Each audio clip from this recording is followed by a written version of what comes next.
What on earth is the point of even having a Facebook pixel installed on your website? Well, that is a fantastic question. The most important reason to have Facebook pixel is it basically allows you to create custom Facebook audiences based on the type of engagement people have had.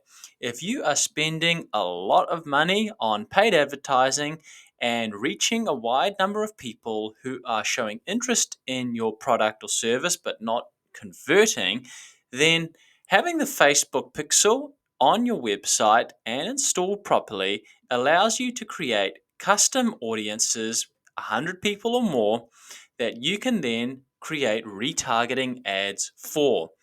And what this allows you to do is ultimately get a better return on your advertising spend and investment.